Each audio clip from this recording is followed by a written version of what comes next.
Hi, good morning. It's Tuesday here at Hannover Messe. I'm here with Brendan, your CEO of Ekstera, a startup with a new take on some old technology, but you're also a professor at Ontario Tech.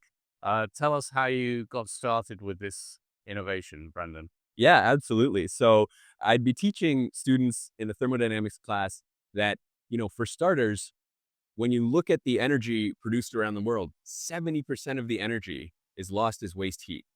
And then Wow. I would tell them, I would say, and then you've got the Stirling cycle, which is the most efficient way to convert heat into power, Right. right? And so everybody would be puzzled at this point. Like, why aren't there more Stirling engines out there? Why aren't we capturing more of this waste heat?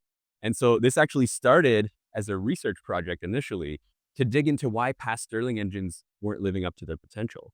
And what was the answer? What has held us back? Because I do vaguely remember the Stirling cycle was the most efficient way to do it. So what's the innovation that's been made possible in 2025?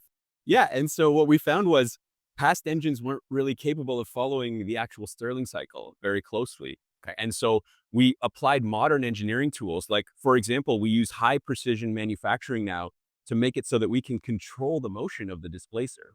So we basically cut a groove and we can now program how the displacer moves so that it follows the cycle very closely. So this cam profile here is actually driven by the physics of the process, but we manufacture it using CNC machining. And Exactly. what's going on inside here that you can tell me about? I know some of it's patent pending, so we're going to be vague, but Yeah, yeah. So for our regenerators, what we can do now is apply 3D printing for metallic components, and we can make those very precisely what we need them to be, again, to follow the Stirling cycle very closely, so we can increase the heat transfer. so we've got advanced manufacturing everywhere here. And when will this actually be tested to prove that it all works? I think you've got a really exciting pilot project coming up. We do, yeah. So we have a steel mill that's partnered with us, and that's the Gerdau steel mill.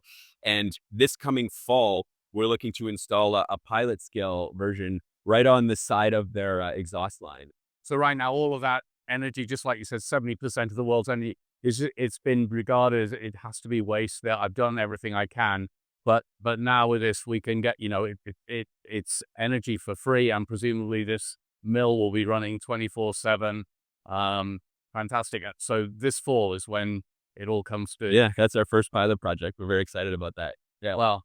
Brendan from Extera, thank you very much for sharing that with me. Okay, thank you so much.